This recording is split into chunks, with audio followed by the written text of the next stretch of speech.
Hello and welcome to a live Deprogrammed with Keri Smith. I'm your host, Keri, reporting from the road from Cody, Wyoming. Thank you for joining me on this Saturday. First of all, if you're here, can you let me know? I think the microphone, this travel mic, is not working, and it might be on you might be picking me up on this MacBook microphone, which is not the best. And I know I don't want to get any more complaints about the audio. So I'm like, oh man, this better work. Let me see. Yeah, external built-in microphone. Hold on, let me try one thing. While we'll wait for a couple more folks to get in here if they want to, and I'll try to fix this. But welcome. My husband and I have been on the road now for I don't know, over 2 weeks. Over 2 weeks. It'll be a month by the time we get home, and I haven't been doing streams at the regular time, so I appreciate you guys. If you're hanging out this beautiful Saturday morning, thanks for being here. Your average Patriot nerd says, yes, it sounds like computer mic. Okay, cool. Thank you. That's what I think it is. Let me see if I can fix it. What is this? Why is why is this, guys? Blah.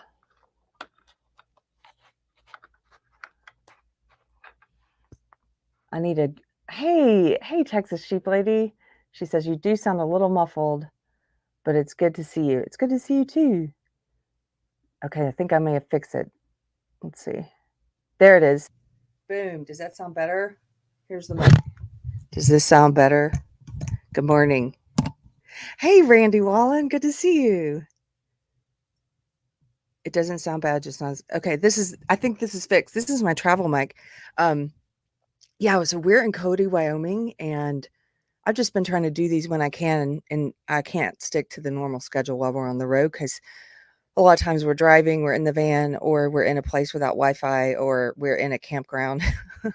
So I haven't been able to do them, but I figured today would be a good day to do one because we are in this amazing Airbnb. If you were ever in Cody, Wyoming, you should stay here. This is called, this is the lady who runs the shop called The Proprietress. And she has a one room, like a bedroom, bath, kitchenette for rent. And the festival put us up here, and it's just gorgeous. And so this is where you should stay. I'm plugging it. If you're in Cody, it's centrally located.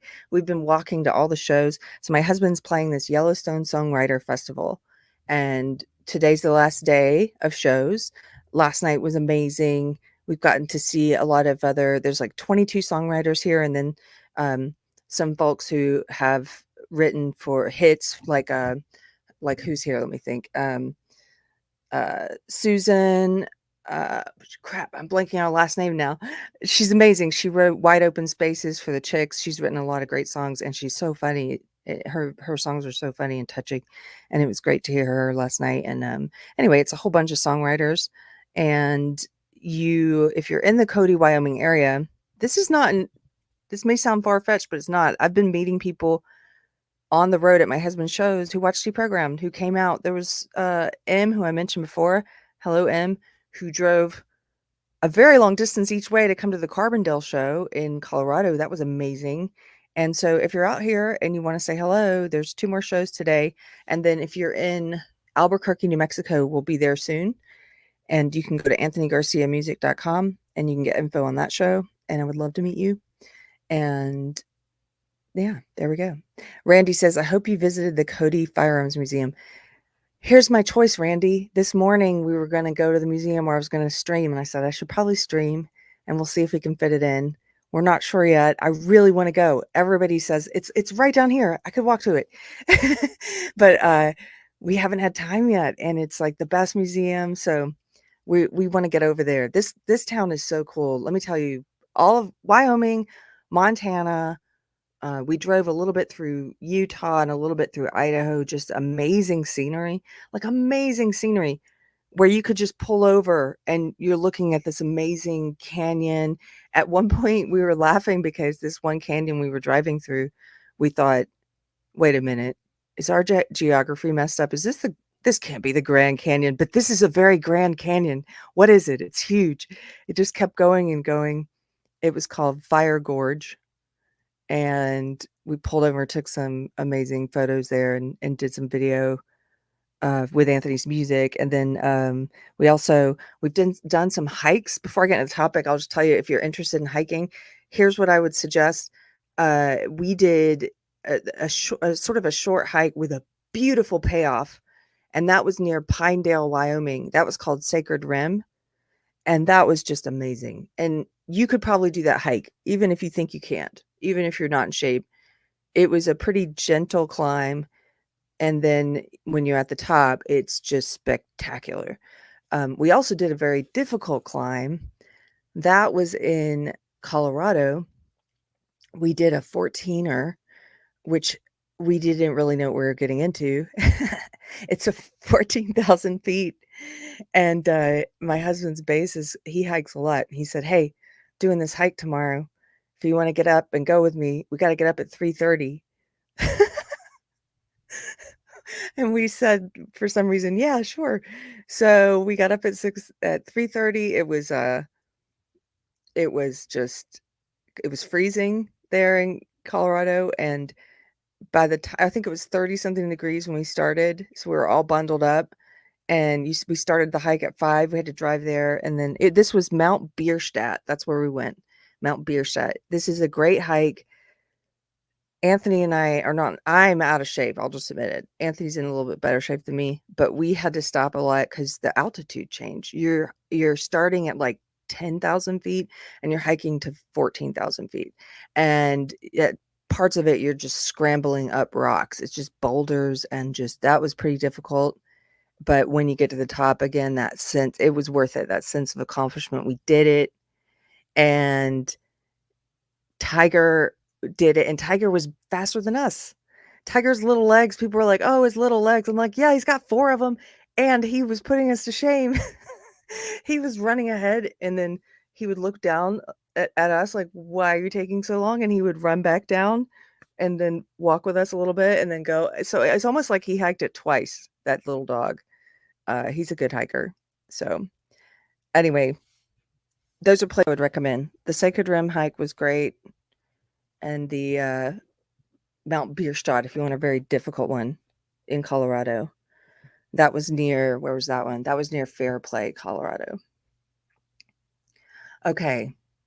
So today I just wanted to talk a little bit about guns again. I know I've done a couple episodes on this, but it's been a while, and it's going to be a huge topic in this election. And I was thinking about it. First of all, welcome if you're new here. I see a lot of familiar faces, but if you're new here, this is a channel where we talk about culture, mostly ideology, my old ideology, social justice ideology, and we talk about faith and reason, and sometimes we talk about politics. And leading up to the election, we're necessarily talking about politics a lot more. And one of the things I try to do, because I was in the woke or social justice cult for about 20 years, is I try and help better explain things to people on the left who might be questioning certain things about that cult that they're in. They may not even realize it's a cult yet. It took me a while to realize it. And I try to my goal is to appeal to actual liberals and actual progressives, and to help them leave the woke social justice identity Marxist cult, and to leave everything that has become, because it's not liberal. And then I also try and help, for people who are not in that world, help explain it a little better, and then maybe give suggestions on how you can talk to people who are in that world. So, hey, Knit Effery. Wow. What time is it where you are? It's morning here. I know it's not there, but good to see you. So with that in mind, I wanted to do a kind of hopefully a quick one today about firearms, because I know this is going to be a big topic. There was another school shooting that happened recently this week in Georgia. The shooter is a minor. He's 14 years old, and already they're using this like a political football. They're using this to try and score points.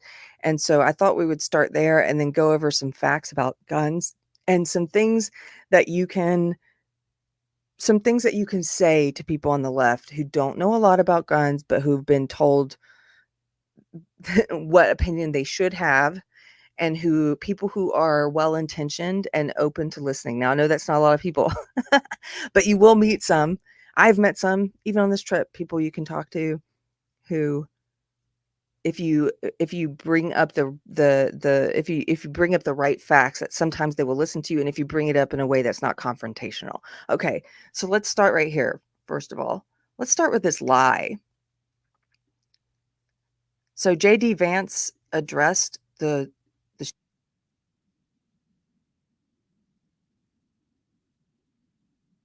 pause this. Okay. So J.D. Vance addressed what was happening. He addressed the school shooting.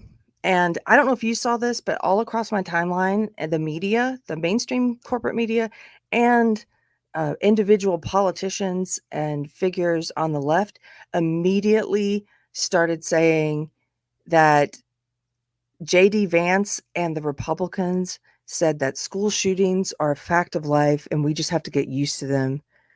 And this is really how they characterized it. They lied. They didn't show the full context of his speech. Of course they didn't. They're just using this for political points, and they don't care about lying. And thankfully, now that Elon Musk owns X does a thing called community notes. So if enough people go in and say, hey, here's more context for this, we really need to put a note on this because you're not offering the full context, then that can show up and you can vote on whether those notes are good or not. So people did community note this. But here's Gavin Newsom, who, in my opinion, is an absolute psychopath. There's many psychopaths in politics, but he's one of them. And so he says J.D. Vance said school shootings are just a fact of life. Kids are being killed, and he's shrugging his shoulders. Remember that in November. That's ridiculous. That's ridiculous. Shrugging his shoulders. You're going to use people's deaths. I want you to think about for a second what grave dancers these people are. They're grave dancers. They're the ones using these kids' death to attack. Look at that. Kids are being killed and he's shrugging his shoulders. What a lie. Here's a little more context of what he said. We don't even have to play a long clip. You only have to play 49 seconds to see what he actually said about it. Here. Can you see that? Yeah. Okay. Now, look, the Kamala Harris answer to this is to take law-abiding American citizens' guns away from them. That is what Kamala Harris wants to do. She says, look, I don't like this. I don't like to admit this. I don't like that this is a fact of life. But if you are a psycho and you want to make headlines, you realize that our schools are soft targets. And we have got to bolster security at our schools so that a person who walks through the front door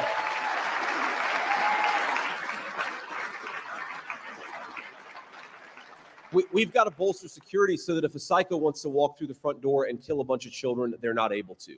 And again, as a parent, do I want my kids' school to have additional security? No, of course I don't. I don't want my kids to go to school in a place where they feel like you've got to have additional security, but that is increasingly the reality that we live in. Now, look, the Kamala Harris answer to this. So you can see he didn't just shrug his shoulders or say, oh, well, he's giving that in just that short clip. And he gave other policy suggestions too, but he was talking about strengthening security at schools. That's one thing he's saying we should do. Okay, so it's not just Gavin Newsom either. It's all of them. The Kamala Harris's account, Tim Walz, they all put this out. Saying that J.D. Vance just shrugged his shoulders and said, oh, well, it's just a fact of life. No, what he said is psychos are a fact of life. He actually used the word psychos. He said they're a fact of life, and they are. And Gavin Newsom is one of them. That's a great example.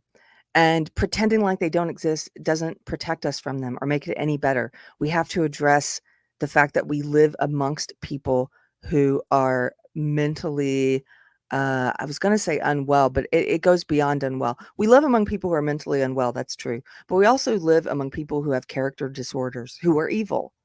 That's not a better word to say it. Who are evil and want to do evil, who have given themselves over to evil. We do live among that. And increasingly more in this society. I think because we've become so far away from God as a people. Maybe not you individually, I'm just saying as a people, as a culture. And I was in Anthony and I got to visit a church with some friends in Montana this past Sunday. And the pastor was reading some of the verses he was reading. It was about how God had given them over to their wicked desires, this city that had departed from him for so long. And it was these verses about how God had said, he basically dulled their hearts. He closed their ears. He closed their eyes so they could not see, they could not hear, because they were so given over to wickedness. And even in that city, 10%, I think it was 10%, was it 10% remained? And who were believers. But it was sort of this wasn't really the subject of the pastor's message, but I was reading those verses that he was talking about, and I just started thinking about the times that we're living in right now, and our society, and how wicked we've become, like how far from the path of righteousness. Now, if you're not a believer and you're not a Christian and you're like, oh, this is too annoying, and I know you because I used to be you, so you've got your own like sort of triggers set up where you can't hear what I'm saying or what a person's saying because you hear Christianity and you're like, ah, that's okay. Just think about it this way. Let's say you don't believe in God, but do you believe there's a right way of living? Do you believe there is a path? Like, do you believe in absolute good and evil? Like that those are absolutes, that there's, not this moral relativity of like, oh, anything goes, Do you believe in absolute truth? And if you believe that there's a path, that some things are objectively better, like a better way of living and a bad way of living, can't you look at our society and say, hey, seems like maybe we as a people have gotten off that good path and we're been going down this bad path for a while. Look at our families. So think about it this way. If you're on the left, I ask you to think about what makes a healthy society. This is all related to school shootings. This is why I'm bringing this up, because they're all talking about the school shooting, but they never talk about why this happens. In a society, if you have a healthy society, what are the building blocks of that society? The building blocks are healthy families. You have to have a lot of healthy families to build a healthy community, and you have to have a lot of healthy communities to build a healthy society. And so if you take it down to that small building block, what is that? That's the family. Well, look at our families. And again, you don't have to be a believer to look at this objectively and think about it. How do we live? There's a lot of factors going into it. Yes, I know I can already hear people in my head going, well, it's not our fault. Society is such that you need two incomes now. So, uh, you know, most people have both parents working out of the home now. That's society's fault. That's where we're at. And so it's not my fault. I hear all of that. I get it. And all those problems do exist. But forget about blame. Forget about like, why is it this way? We have childhood obesity rates through the roof. It's like over 50%. We were looking at these figures when we listened to RFK's speech the last time I got to do a live stream. We have childhood depression and suicide rates through the roof. It's an epidemic. We have uh, we have people who are bouncing around, like they don't have a consistent father figure in the home, and the mom is bringing in different men for short periods of time. So they have this attachment disorder forming because there's not really a consistent male role model there. And sometimes statistically, if you're going to be abused by an adult, it's very likely it's going to be an adult who's not your biological parent, but who is living in the home. That happens. So you've got all these problems. You've got a huge number of adults and children now taking SSRIs, taking antidepressants. Like, why are the depression rates so high? You've got kids on SSRIs. You've got kids on Adderall. They're prescribing it through the roof. We've got our autism rates just skyrocketing. Why is that happening? RFK was talking about that. So you've got all this stuff happening. I think these are, if you're a rational person, you don't have to be a believer. If you look at things and you make your observations, you make observations and then you form your opinions based on reason, you can look at all these things and say, okay, something's wrong. The way that we're living seems to be pushing us towards unhealthy things where we're not as well physically in terms of our bodies, like, the stuff we're putting into it, the processed foods, the seed oils, the chemicals, all the stuff that's leading to these obesity rates. We're not as well physically. We're not as well mentally and emotionally as a people. This is all true. And so when you look at these school shootings or things that happen like this, politicians, psychopaths, they're not all psychopaths, but a lot of them are. They want to use evil. They want to use an evil, like an evil act, like murder. They want to use that to commit a mass evil, like disarming citizens. That's a big one. It's not new to this culture or this country. That's happened throughout history. Authoritarians always confiscate firearms. And I've got a couple of historical things we can pull up and look at. Wounded Knee being one of them. Being on the road, thinking about the Wild West and Indian history and stuff like that, and the federal government. I'm on the road, so I was like, oh, Wounded Knee is a great example. Let's talk about that. But they will always use an evil to just try and justify and sell you a greater evil, and that's what they're doing. And so when a school shooting happens, instead of as a culture trying to get to the root of it and fix things, you've got these psychopaths in suits, these sociopathic politicians who are up there using this evil thing, this murder, these deaths, using that to say, hey, people, give the government all your guns. Hey, people, maybe we should be the only ones who have guns. That's what they're doing. That's what they believe. And a lot of clueless but well-intentioned people just fall right in line. Yes. Yes, daddy government, take my firearms. Take my firearms. Thank you for the super chat, Randy. Randy, for $5. I appreciate it. Randy says, you should interview John Lott sometime. He will give the reality of crime stats, defensive gun use, etc. I sent you some links earlier. Oh, thank you so much. Thank you so much. I will take a look at those. I haven't looked at them yet. I don't know if I'm not sure where you sent them, but I will find them. Sorry. I appreciate it. And I would like to have another interview. By the way, there is an interview on this channel. If you're interested, I'm going to show a clip from it in a second.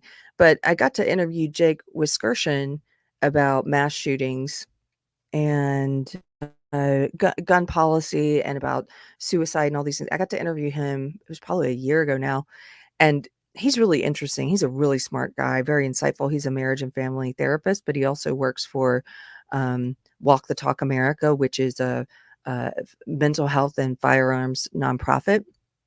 And he does a lot of great work. And so I'm going to show a clip from that interview. Beard for $5. Thank you, Beard says, quote, wouldn't it feel better if is the argument that kills culture? Yes, it is. They go based on feelings. They don't use reason, which is funny because next time you're talking to someone in the leftist world, you should I try and use things that they, I don't use their they're toxic tactics. No, I don't engage in lying or gaslighting or manipulating. None of that. No, but I use words that they are familiar with and that they think they believe in.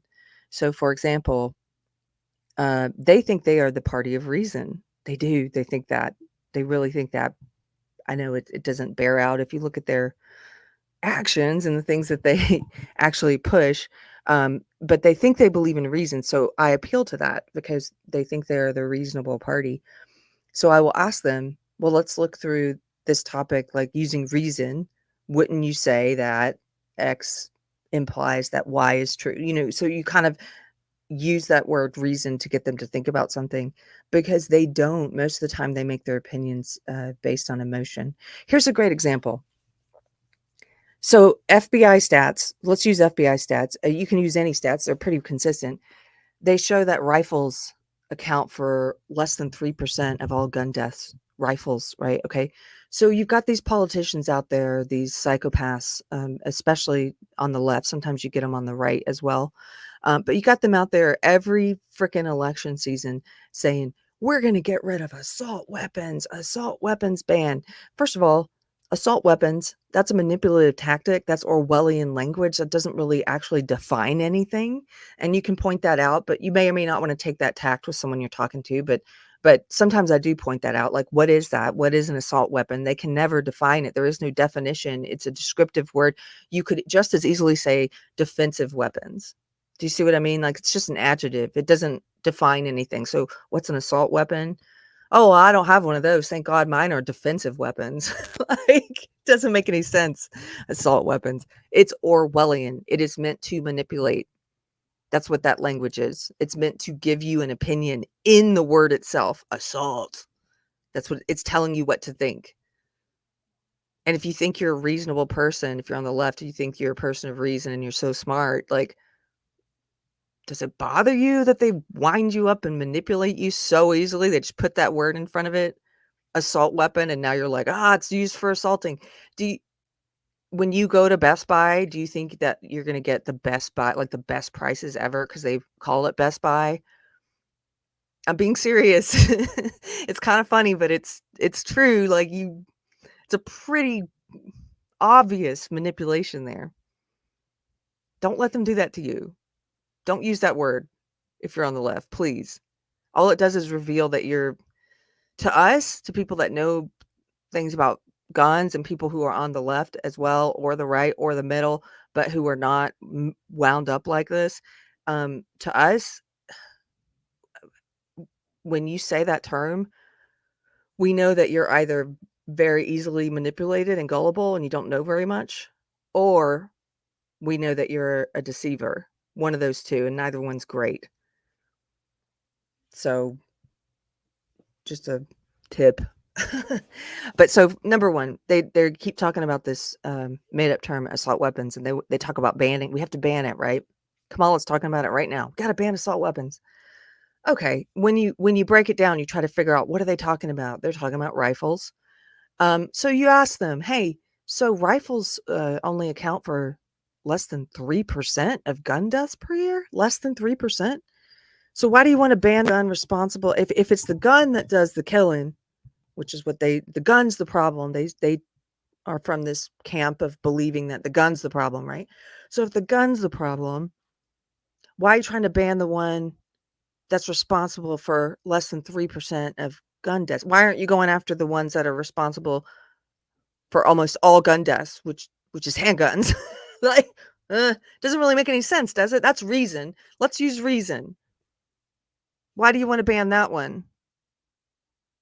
It's not even responsible for 3% of gun deaths per year. Why that one? They don't really know. But you ask them to use reason. Can you explain to me why? And they'll usually reveal that they don't know a lot about guns, that they have been like we know, they've been programmed to say this. Well, ban assault weapons. They'll start saying things about here's one of the things they'll say. Oh my gosh. They'll say, well, no one should be able to have fully automatic weapons. Okay. Leftists. they're not fully automatic weapons. It's virtually impossible to get a fully automatic weapon in the US already. I've covered this in a previous video. Certain people can get it, but you have to have a really specific license for it. They're virtually illegal now. When you are talking about an AR-15 or these weapons that the psychopaths have told you are assault weapons, they're semi-automatic. Okay, they're just like a handgun in that respect. They're semi-automatic. They're not fully auto. Leftists, and sometimes I'll tell them, and take the contempt out. I've got a little contempt in my voice right now. You got to take the contempt out. Let me try and take it out. Here's what I would say. Okay. Semi-automatic, great way of thinking about it is when you pull the trigger, one bullet comes out. That's what an AR-15 is. That's what a handgun is. You pull the trigger, pew, one bullet.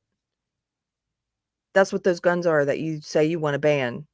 If you're out there saying we need to ban fully auto weapons, you're talking about weapons where you pull the trigger and a whole spray of bullets come out for one trigger pull. You pull it and you go pew, pew, pew, pew, pew, pew, pew, pew. It just shoots on and on and on. Those are already banned effectively. Those are not the ones used in, I can guarantee you, whatever recent school shooting there was, it was not a fully auto rifle. We know this. So congratulations. If that's what you want to ban, it's already banned. Woohoo! Done. That's good news, right? Should be good news, right? But they get mad. They get mad because they didn't know that. Instead of being happy that they learned something new and that thing is already effectively banned, they get mad. So then they'll move to something else. So they'll say, because you ask them, why do you want to ban rifles when they're only responsible for less than 3% of gun deaths? Why not go after handguns, which are responsible for most gun deaths? They'll say, oh, you shouldn't be able to have fully auto weapons. Well, nobody has those. Pretty much nobody, and those aren't the ones being used. So then they go, okay, they try to come up with another reason. And they don't have an understanding of what they're talking about. This is true for a lot of the things they have opinions on. So I always try to bring it back to, like, if they say something that's untrue, like the fully auto thing, try and correct them without contempt. Introduce it as if it's news that's interesting and surprising to you. Sometimes I do that. Because it is. Remind yourself how interesting this is. Remind yourself the first time you learned that, oh wow, rifles are only responsible for 3% of gun deaths. Like, that's pretty interesting, considering that if all you watch was the mainstream media, you would think it's the opposite, right? So talk about it that way, so it doesn't feel so much like a lecture, like you're making them feel dumb, right? Thank you guys for the super chats. Let me take a quick break to read some of these. Robert Lowry says, here's the interview with Jake Wiskerson about gun violence. Thank you, Robert. Robert put the link in the chat. Jake Wiskerson's great. You guys should go watch that if you have time. Randy Wallen says FBI stats are garbage. Los Angeles and Chicago don't report. That's good to remember. I just pulled it up because leftists seem to trust them. They trust the feds. They trust the 3-letter agencies. So if I'm talking to them, I'm going to give them a source that they are less likely to say, oh, I don't trust that source. But you're right. They are garbage. KB cannot stay, but wanted to say hello. Oh, well, hello, sir. Good to see you. Have a good Saturday. Have a good weekend. Randy Wallen for $5. Thank you. Says Ed Monk will be another great interview. He has data on all active shooter events and solutions to mitigate. I can introduce you. Oh, please do. I would love that. I will follow up with you later. I haven't seen those links yet, but I would love to do an interview about guns. I know it's going to be a big topic going into this election. You know it too. All of you guys know it. It's already happening. Okay, let's look at some stuff about this recent school shooter. I kind of got into some stats and things about rifles, but this is the way my brain works, is I kind of pop around to different things. Let's look at this. I have this pulled up. This is really sad. So a bunch of facts have come out about this 14-year-old. That's him there on the left and his mom, and then his younger siblings whose faces have been blurred. The The Georgia school shooter grew up in an abusive home, and his mother has a long criminal history with drug possession, domestic violence, DUI, and fraud. Colt Gray's father, Colin, also is believed to have bought him an AR-15 rifle last Christmas, even though he had been struggling with mental health issues for months leading up to the deadly shooting and had been, quote, begging for help from everybody around him, end quote. A neighbor of the Grays described the abuse that Colt and his sister were subjected to, quote, there were nights where the mom would lock him and his sister out of the house, and they would be banging on the back door, just screaming like, Mom, Mom, Mom, and crying. It was absolutely devastating. No clean clothes. I'm not exaggerating. It was constant abuse. It's very, very sad, end quote. Colt's sister would even come to the neighbor's yard asking for food. There was also a video. I know you guys have probably heard about all this now. I was getting caught up last night, but there's also a video from an officer's interaction with Colin, the father, discussing the threats that Colt had made back in 2023. He made threats to shoot up his school. He was on the FBI's radar already, which is part of the reason you might see this particular story drop out of the news, because once it came out that the FBI already knew about him, then it seemed like the media quit talking about it as much.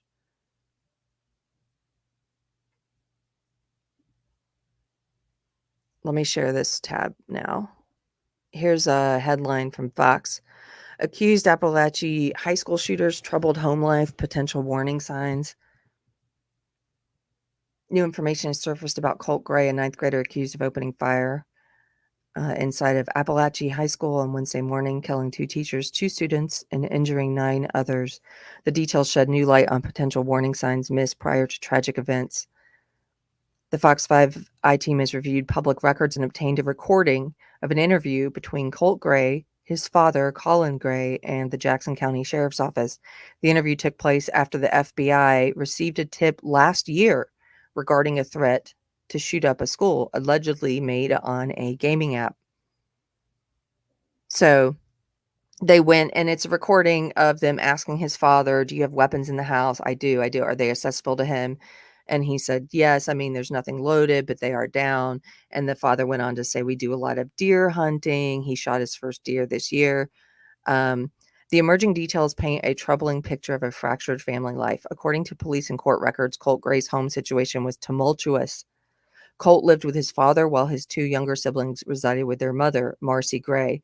Last year, Marcy Gray was arrested for scratching or keying her husband's truck. And during the arrest, officers found methamphetamines, fentanyl, and a glass pipe in her possession. She was sentenced to 46 days in jail. In a separate incident, Jackson County Sheriff's investigators visited the Gray household following an FBI tip related to a school threat. At the time, Colt, who was then 13, denied making the threats, according to incident reports. During the interview, his father admitted there were guns in the house, but said they were not loaded. He described taking his son hunting, explaining his effort to encourage Colt to spend more time outdoors and less time playing video games. And this is what the father said last year, quote, I don't know anything about him saying shit like that. I'm going to be mad as hell if he did. And then all the guns will go away and they won't be accessible to him. You know, I'm trying to be honest with you. I'm trying to teach him about firearms and safety and how to do it all, getting him interested in the outdoors, Colin Gray told investigators during the same interview. While authorities were unable to substantiate the tip, the Jackson County Sheriff's Office reportedly alerted local schools to monitor Colt Gray. An email obtained by Fox 5 shows a sheriff's captain informing the FBI, quote, we have made area schools aware and will monitor this subject. Because, again, this kid went on a gaming forum and said he said he was going to shoot up his school. This was last year. However, Colt later moved with his father to a different county, enrolling in Appalachia High School in Barrow County. It remains unclear whether the alert from Jackson County was communicated to Colt's new school or what monitoring would have entailed. He's being charged with 4 counts of felony murder. And his father has now been charged with 4 counts of involuntary manslaughter, 2 counts of second-degree murder, and 8 counts of cruelty to children for providing him with the gun. His father's being charged. So I read all of this because this goes back to the point about every time this comes up and the psychopaths on the left, the politicians make this big deal about like, we have to do something, but they don't really care about doing anything. They want to use this evil to commit a greater evil, which is to confiscate guns from law-abiding citizens. That's what they want to do. They want to take your guns away. They want to take away your right to defend yourself, your family, your property. And they say it's about doing something, but it's not. It's not about doing it. It's not about fixing this. If they wanted to fix this, they would be instigating conversations about the breakdown of the American family, about what's wrong with our culture, about how we're culturally sick, we're spiritually sick. They wouldn't necessarily even be pushing policy things. It's not really even the role of government to fix this, but they would at least be talking about it as human beings who are in these political positions. They would at least say, hey, this is a cultural issue. We need to have a national conversation about this. We need to have a national conversation about the breakdown of the American family, about all the hopelessness, about the drug addiction, about the abuse. This kid, his parents were divorced. They were in a broken home going back and forth. The mom had multiple drug charges. This is a total failure of the parents. And yes, a failure of society because the parents are not living in a society that supports the growth of a healthy family. We're all living in this rotten, decaying society. So, yes, partially the fault of the culture we're in now, but if you're going to put it on some people, it's the parents. Yes, your average patriot nerd, just a sad situation at home. Yes.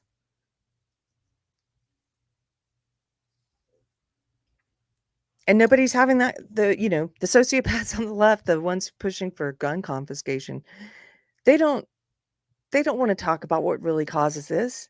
They're part of the spiritual darkness. They're part of a cult that I was in that's pushing evil things that break up the family. They're pushing mutilation, sterilization of children. They're pushing the government being able to take your kids away from you if you don't validate their pronouns.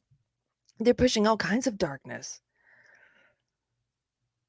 Like they're part of that cult, which if you're a believer, you might look at as satanic in some ways because it's an inversion of everything that's good.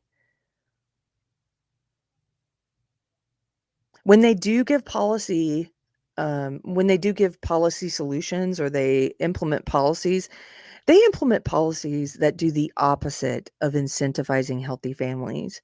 Instead of giving incentives for building a strong marriage and staying together like your vows say, through good times and bad, instead of giving incentives for staying together and providing a healthy environment for the young people you are raising, they give incentives for being single parents. They give incentives. Think about the policies. Even if they don't say it's an incentive for being a single parent, that's what it is. That's how it works out. You are incentivizing staying single. So people don't want to get married because they're getting a check from the government as long as they're a single mom. They are when you look at a policy, forget the words. Like, what is this? Oh, the intent behind this is to do this, is to help forget the words. What they say is their good intent. Look at what it actually does. Does it help people get into healthy relationships and build healthy homes for children? Or does it incentivize people staying in chaotic, unstable environments? And the government a lot of times is doing that. They're incentivizing people staying in unhealthy homes, unhealthy situations.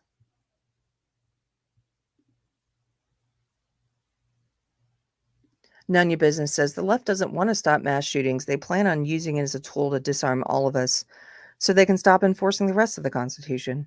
Well, you're right about that. I'm going to pull up a little bit of history here. You may not have known this. You may have heard about in school Wounded Knee, but not know a lot of details about it. Wounded Knee started because of gun confiscation. And there were several of these gun confiscations where the federal government had decided at the beginning American Indians could own firearms.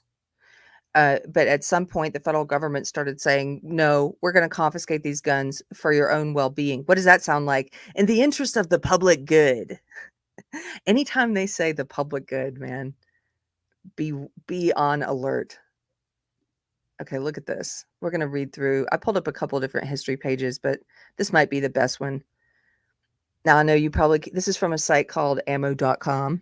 Oh my gosh, it's from a site about ammo. Yes, it is. It's still got a pretty detailed history with lots of links and sources. And there's others. This is just the best one I found to read in a concise way for this video. So just go look up Wounded Knee yourself. Look up Wounded Knee, gun confiscation. If you're on the left and you don't know about this, you don't know why it happened. I'll read through some of this. The battle at Wounded Knee is a significant battle in American history as it put an end to the Indian Wars and is marked as the last official defeat of the Native Americans. But what's not taught in history lessons is that Wounded Knee was one of the first federally backed gun confiscations in the history of the United States. And it ended in the massacre of nearly 300 unarmed people. During the late 19th century, American Indians were allowed to purchase and carry firearms just as white men were. The colonial gun laws did not bar Native Americans from possessing firearms, yet that natural right was violated by the government forces at Wounded Knee. And once the guns were confiscated, the battle ensued. When we look at the issues surrounding gun confiscation, Wounded Knee gives us an example of the devastation that an unarmed people can experience at the hands of their own government. The battle serves as a reminder to fight against gun confiscation and the gun control legislation that can lead to it. At the beginning of the 19th century, it's estimated that 600,000 American Indians lived on the land that is now the United States. By the end of the century, the people diminished to less than 150,000. Throughout the 1800s, these nomadic tribes were pushed from the open plains and forests into Indian territories, places determined by the U.S. government. It started during the Creek Indian War, 1813 to 1815, when American soldiers, led by Andrew Jackson, won nearly 20 million acres of land from the defeated Creek Indians. Unlike George Washington, who believed in civilizing the Native Americans, Jackson favored an Indian removal, and when president in 1830, he signed the Indian Removal Act, which was the first of many U.S. legislations that did not grant the Native Americans the same rights as colonial European Americans. Davy Crockett was the only delegate from Tennessee to vote against the act. The Plains Indians who lived in the plains between the Mississippi River and the Rocky Mountains were not as impacted by the U.S. government until later in the century, as U.S. expansion pushed into the Wild West. As people moved past the Mississippi and into the frontier, conflicts again arose between the Indians and the Americans.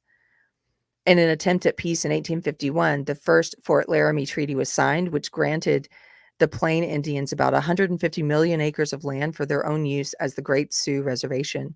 Then, just 13 years later, the size was greatly reduced to about 60 million acres in the Fort Laramie Treaty of 1868, which recreated the Great Sioux Reservation boundaries and proclaimed all of South Dakota west of the Missouri River, including the Black Hills, solely for the Sioux Nation.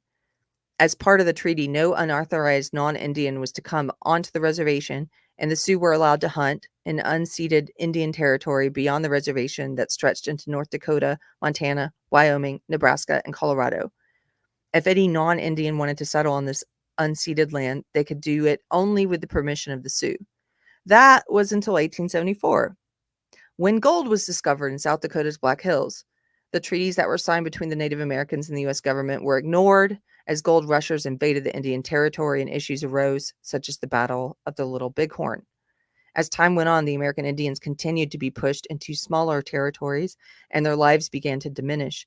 In 1889, the U.S. government issued the Dawes Act, which took the Black Hills away from the Indians, broke up the Great Sioux Reservation into 5 separate reservations, and took 9 million acres and opened it up for public purchase by non-Indians for homesteading and settlements. The Native Americans were squeezed into these smaller territories and did not have enough game to support them. The bison that had been a staple to their way of life was gone. Their ancestral lands that had sustained them were no longer theirs. The resistance was over. They were no longer free people living amongst themselves, but they were redskins confined by the white man in reservations they had been forced to, many against their will. So this is just background to leading up to this and all of the tensions going into it, and the way obviously they were being treated by the federal government, and the treaties kept being broken by the government, and they kept taking more of their land. So it goes into this part about ghost dancing, which was a dance where it was a religious dance that the Sioux would do, and it was supposed to bring about the end of the white man's oppression of the Native Americans. And so that's somehow related because they started targeting these ghost dancers because they didn't like this. It was sort of inspiring hope amongst the Sioux. So they started targeting some of these ghost dancers. So I'm going to skip ahead to this part. Here we go. The next morning, this is December 29th, 1890. Colonel Forsyth demanded that the tribe surrender their firearms. Rifles were being turned over without issue. So they started complying. They were giving up their firearms, which, can you imagine? Just this government, these men with guns coming in and saying, give us your firearms, give us your ability to defend yourself, like, and thinking they have a right to do that. Like, ugh. So they started handing over their firearms. Rifles were being turned over without issue until some of the Sioux men started a ghost dance and began throwing dirt into the air, as was customary to the dance. Tensions among the soldiers increased. A few months later, a Sioux man named Black Coyote refused to give up his rifle. A few moments later, a Sioux man named Black Coyote refused to give up his rifle. It has been reported that the Indian was deaf and had recently purchased the rifle and was most likely unaware of why the soldier was demanding it. Regardless, the two began to scuffle and the gun discharged. The 7th Cavalry, who was the reconstructed regiment of Custer, opened fire on the Lakota. Along with their own weapons, they used 4 Hotchkiss guns, a revolving barrel machine gun that could fire 68 rounds per minute, devastating the entire tribe, which had just peacefully handed over all of their weapons. So they killed like 300 of these Native Americans after taking all their guns away from them. And I mean, it's just the numbers. It's incredible. It's incredible that this is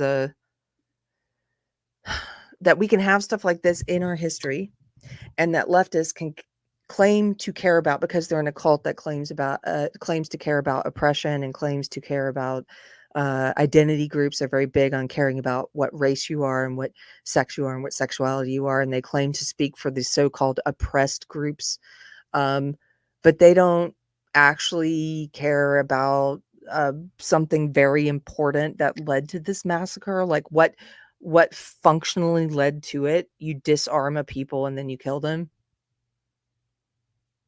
This is a good one to bring up to leftists because, again, they do claim to care about the so-called oppressed. They are identity Marxists like I was. So they view the world as a competition for power between identity groups. And they put all those groups into categories of oppressed or oppressor. So they put Native Americans in the oppressed category. So they claim to care about them. So bring this up. Maybe this is a good subject to bring up.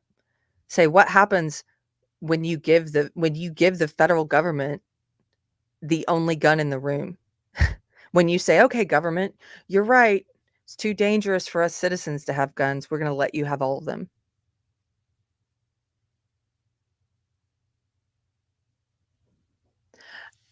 Ask them about that. Ask them about Wounded Knee.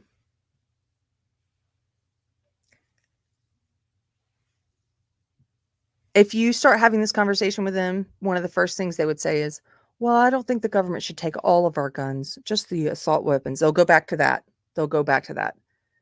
You can then have that conversation about what is an assault weapon, or you could then ask them, why do you think the government, why does it make a big difference then if you're saying the government shouldn't take, quote, all guns, but they should take rifles?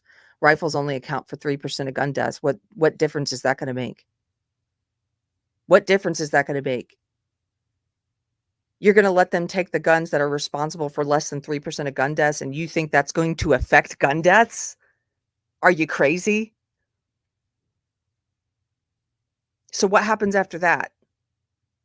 Because you say this is to you say that you want to take away these guns because you want to reduce the number of gun deaths. So what happens when they take away rifles and then you go, oh, it didn't do anything. Now what? Now do you take away handguns?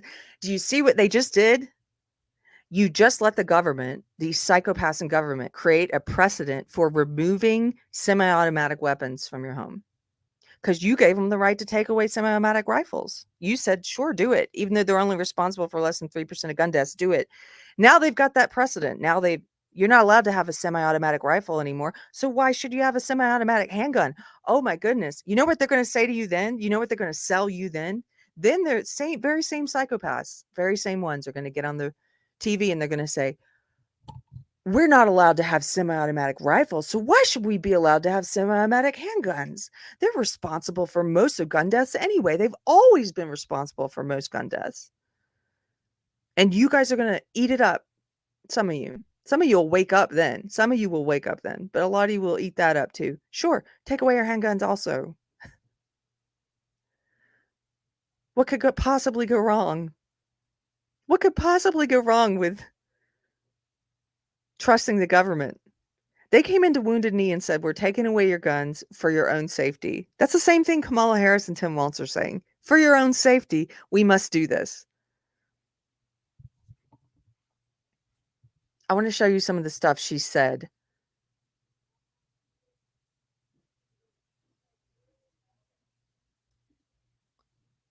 Look at this. So during the 2020 election,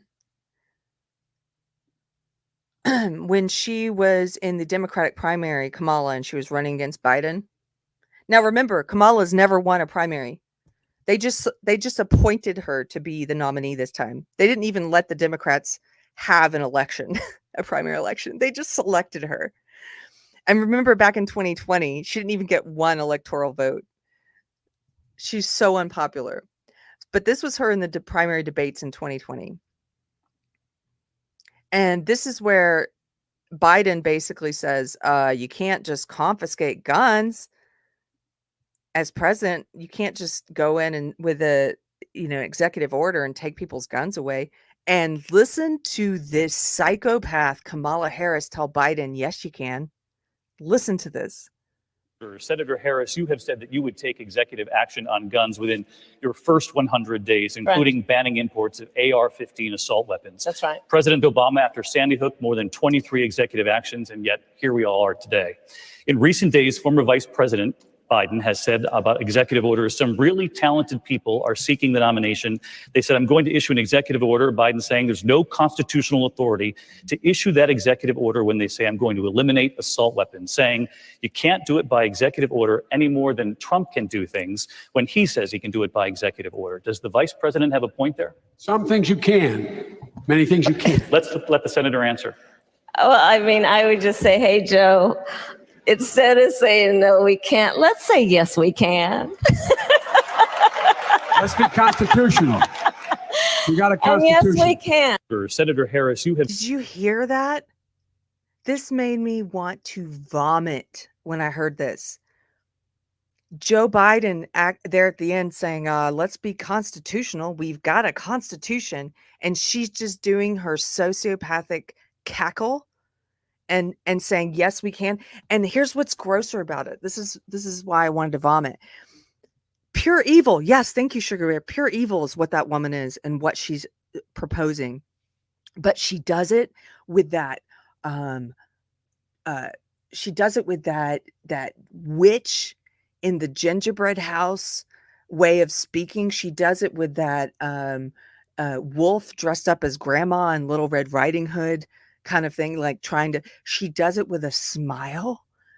Joe Biden says, some things you can do, some things you can't. You can't just take away guns with an executive order. And she goes, why don't we say, yes, we can, with a smile to do something evil. That's what makes it so vomitous.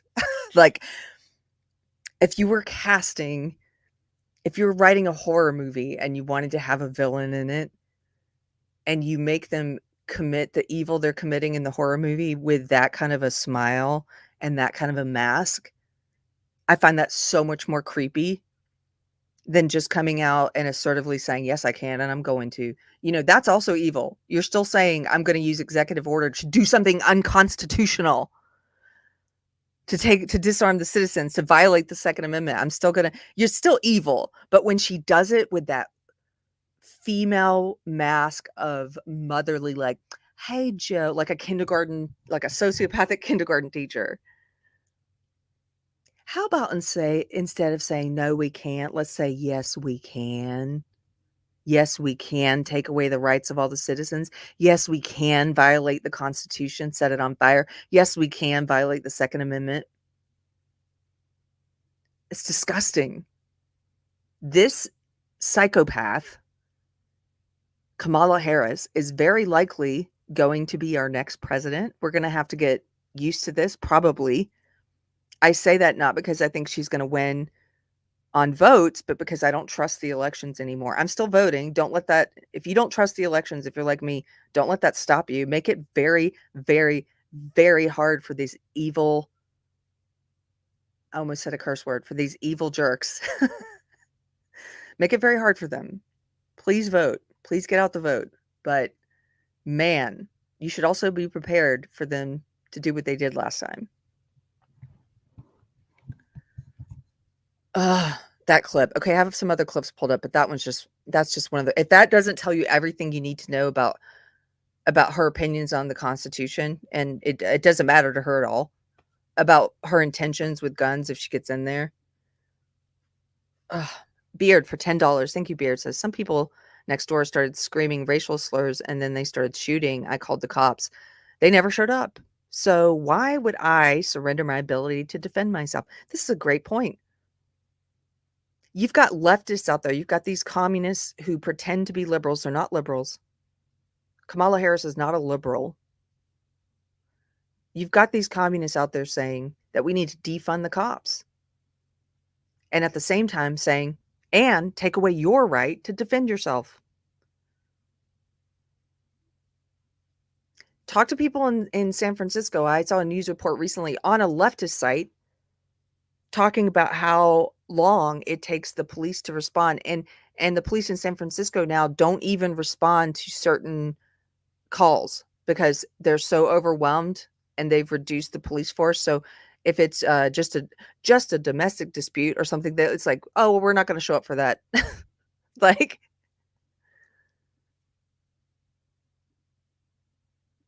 Randy for $5. Thank you, Randy. Says gun control started in the South with Democrats trying to keep guns out of the hands of newly freed slaves. Racist to its core. It is. That is exactly where it started. And if you're on the left and you're watching, go and look this up. Read about it. Go and check out some podcasters like Colion Noir, Maj Touré, who I've interviewed, who talk about Maj Touré, who founded Black Guns Matter, who talk about the racism inherent in the gun control movement. Thank you, Randy, for that point. There's a lot of lefties who don't know these things. I never knew any of these things until I got out of the cult. Beard for $5 says, outside of natural disaster, the cause of the largest loss of life throughout history is government. Often the deceased's own government. Yes. Killing their own people. Yes. Isn't it weird, Beard, how these leftists, like, suddenly on certain issues, they're so manipulated. It doesn't occur to them that, like, how did you get in this weird position where the psychopaths in power got you to argue on behalf of the feds? Like, leftists, what is going on? At what point did you start going like, yeah, trust the government? This sounds like a good idea. Let's make sure the feds are the only ones who get to have guns. Like, how did they get you to do that? Who owns you? Who owns your mind? Because it's not you. I can say this. I was in your cult. I know. I used to speak all kinds of opinions of the cult that were not mine. I didn't realize they weren't mine. I thought I owned those opinions, but I did not. I had not done the work to own them. And when I have conversations with you guys, I know you haven't done the work to own them because let's take the gun issue. First thing out of your mouth, you'll say something that's not factually true. You'll say something like, this was done with a fully auto weapon. It's like, that's not factually true. You don't know what you're talking about. You have not done the work to own the opinion that you have. It's not your opinion. Someone gave it to you. It's a form of lying to speak the opinions of other people. It may not be intentional lying, but what you're doing is speaking untruths. You don't actually believe that thing you say you believe.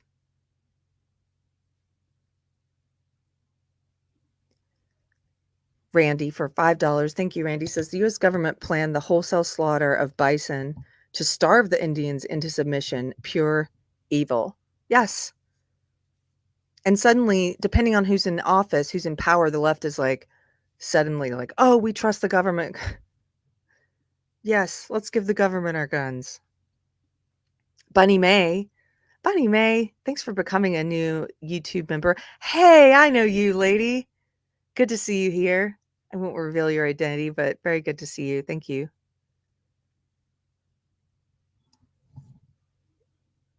Brahma Bull. Hey, Brahma. The left has the control right now and can't picture a time when they won't. Therefore, they want the guns gone to reinforce their power and continue to hold it in perpetuity. Yes. They can't, they have it's short-sightedness. It's a myopia. They can't see to a place where this is going to backfire on them. That's what I try to, when I talk to liberals about this, I try to help them see, like, Wounded Knee being a great example. Is this what you want? You want a government where you want a system of authoritarian control where only the government is allowed to have firearms? And don't let them weasel out of it, because again, they will say, well, it's just the rifles I want to ban, and bring up the handgun point. Bring up, okay, so they're responsible for less than 3% of gun deaths. So what happens then? Are you telling me you're not going to support banning handguns after that? Now that you've done nothing, you haven't made a dent on the numbers at all. You don't think the politicians are going to push for that next? Ask them that. Ask them to be the intelligent person they think they are. Use your brain. Think about it. What's going to happen next? It's almost like instead of insulting them for not knowing things or for being manipulated, instead of insulting them, call them to be the better person they think they are, the smarter person they think they are. I think they can be that person. I think they can use their brain. Some of them. The ones with good intent.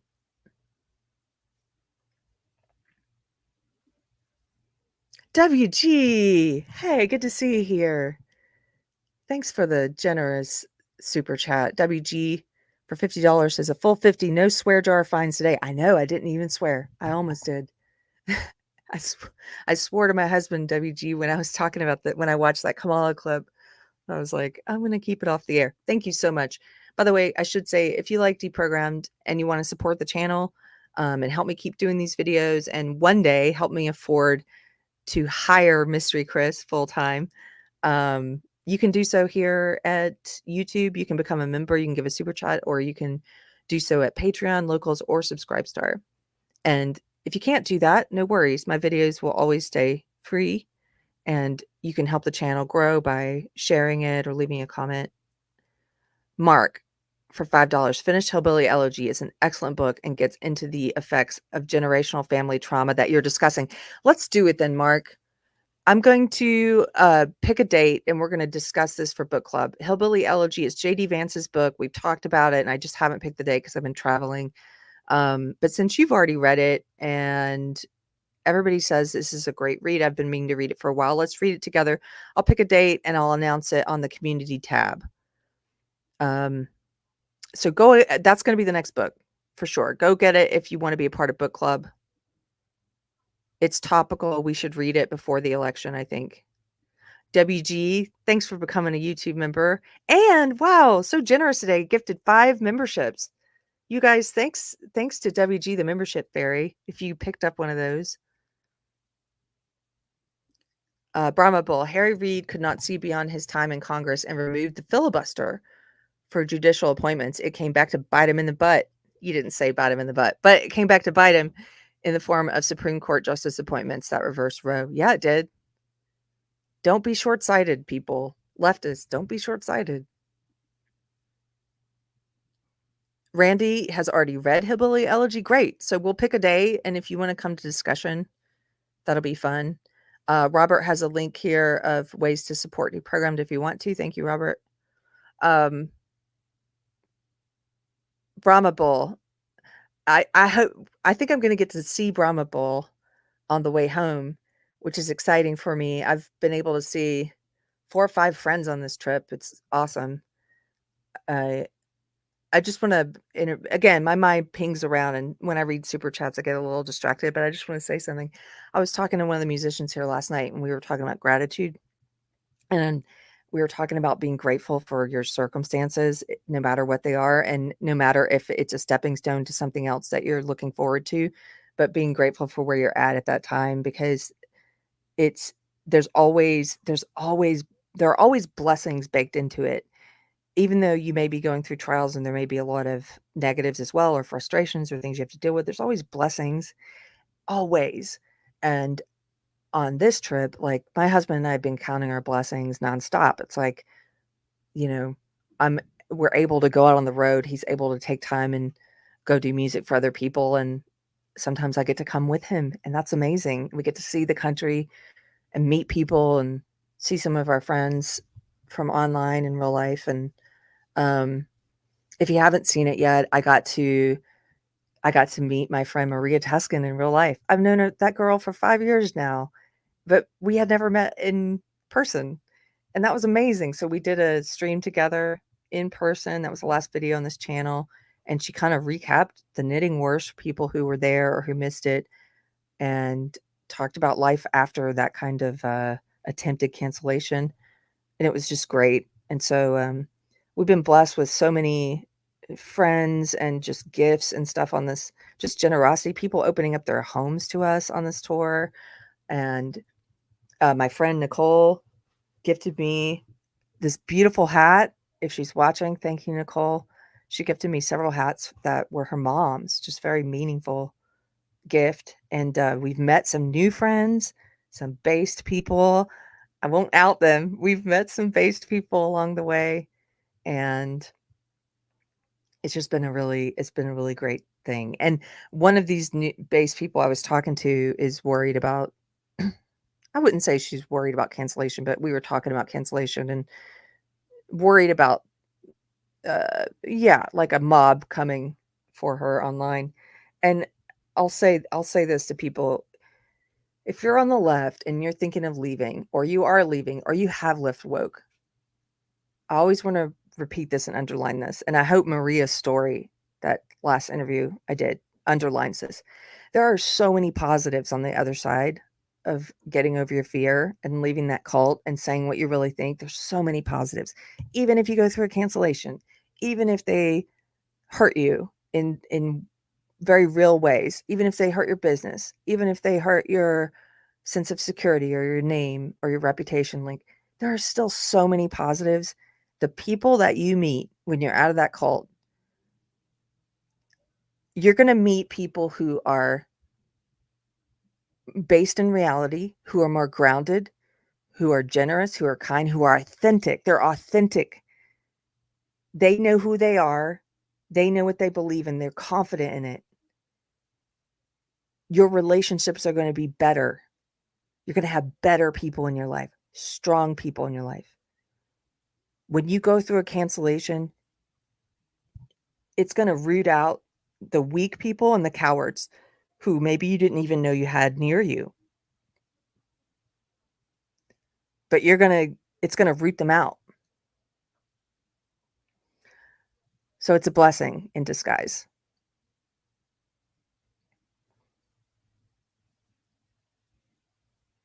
The show with Maria. There it is, if you guys want to see it. Okay. What else do I have pulled up? Well, I have some other clips of Kamala. I guess we could look at more of that, although I'm a little tired of this.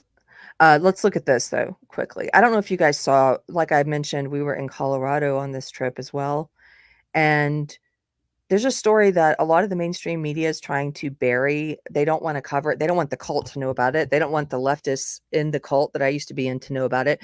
But there's video footage of this. It's insane. There are these migrant gangs, armed, who are taking over apartment buildings in Colorado. It sounds crazy. Let me repeat that. Armed gangs of migrants taking over apartment buildings in Colorado. That's been happening. You wouldn't know it if you're in the leftist world. You're not going to watch the video or hear about it. But I pulled up this article because it put that in relief when it was talking about the school shooting and how the media chooses to focus on one over the other. The headline is, Harris is quick to call for gun control after Georgia shooting, but stays mum on armed Venezuelan migrant gangs. Gun violence is only mentioned when it fits a particular narrative, says gun shop owner. So this was an interview. While Vice President Kamala Harris was quick to call for action against gun violence after Wednesday's school shooting in Georgia that killed 4 and injured several others, she has remained silent on alarming incidents involving armed Venezuelan migrant gangs overtaking apartment buildings, critics charge. Quote, it's telling that gun violence is only mentioned when it fits a particular narrative. VP Harris is quick to politicize the actions of a mentally ill 14-year-old boy, but remains silent on the very real and dangerous violence being carried out by illegal immigrant gangs in American cities. Law-abiding citizens deserve safety and security, and their protection should not be sidelined by political gamesmanship and deflection, he added. And you can see there a screenshot from one of these videos, and there's lots of these videos of them just going in with guns and taking people's apartments. This is happening in America. You know why she's not talking about it? She's part of the problem. She was the so-called border czar who did nothing about the border crisis. Harris lamented the incident on X Thursday. Again, the school shooting incident, not the migrant gang incident. Ignoring that. We're ignoring that, right? Lamented the incident on Thursday and said that her husband and she were mourning the deaths of those lives that were cut short by gun violence at Appalachian High School in Georgia. Quote, our hearts are with the students, teachers, and families impacted by this shooting, and we're grateful to the first responders and law enforcement on the scene. This is a senseless tragedy, and it does not have to be this way. We must end the epidemic of gun violence in our country once and for all, Harris wrote. I'm scrolling down, jumping down just a little bit. This guy who was interviewed, he says, quote, we need to get to the cause of what's happening with these school shootings. Why do these kids feel that's the right thing to do, to find something to kill other people? That's the main issue. That's the issue we need to direct our attention to. He added that Harris is unlikely to bring up the Venezuelan migrant gang apartment takeovers because she helped cause this since she's been in office for the last 4 years. And she'll avoid bringing attention to what critics have called weakened border security measures. Yes, exactly. Just hypocrisy in action.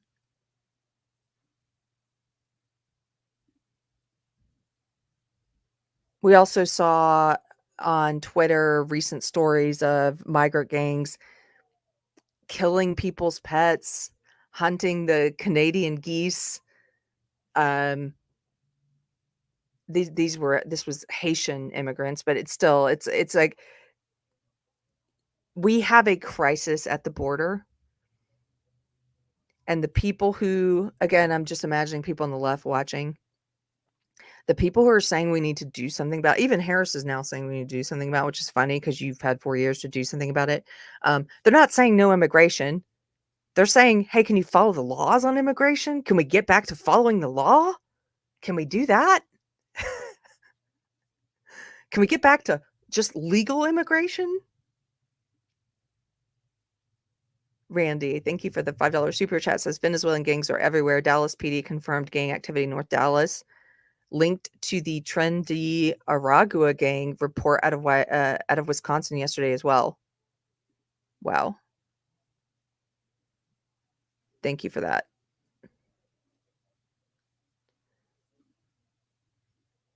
Did I miss anybody? No, I think I got them all.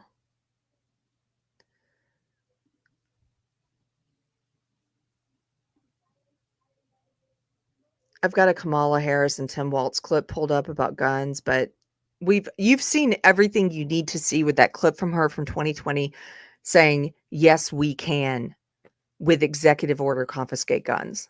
You know, that tells you everything you need to know.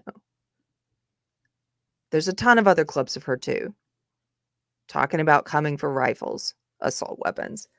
She's told us what she's going to do. Please, please, I beg of you, if you hear someone in your circle talking about gun violence and gun control and gun safety and these buzzwords that they use, step past your fear. If you're able to do this, to try this, step past your fear and try and have that conversation. I think it's so important, not just leading up to this election, but in general. It's so important to try and have that conversation. When I get back home to my studio, I'm going to put together a much more focused piece just on like bullet points on how to have the conversation and what to say.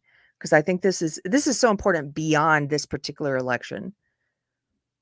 And I think it's a place where we could win ground. Here's the thing about the left. They argue from a place of, again, they don't use reason, but they argue from a place of emotion.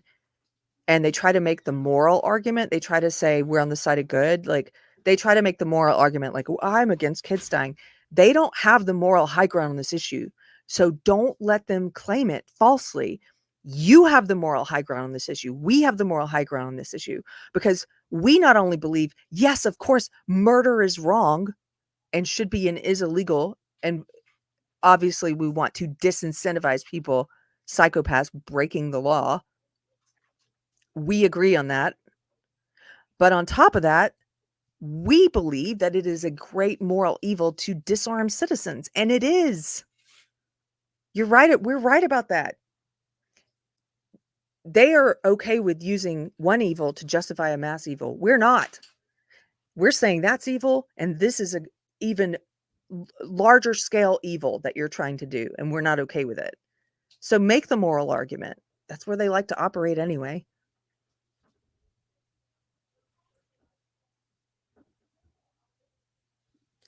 I'll Fight You Naked. Hey, for $5 says the forces that passed the Patriot Act are the censors of today.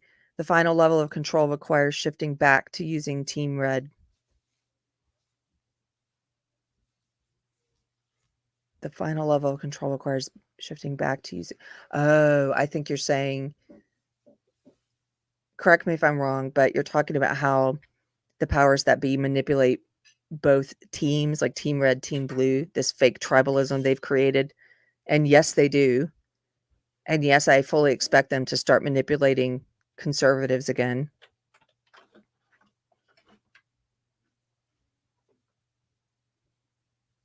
I'm going to wrap this one up. I had a great time hanging out with you guys.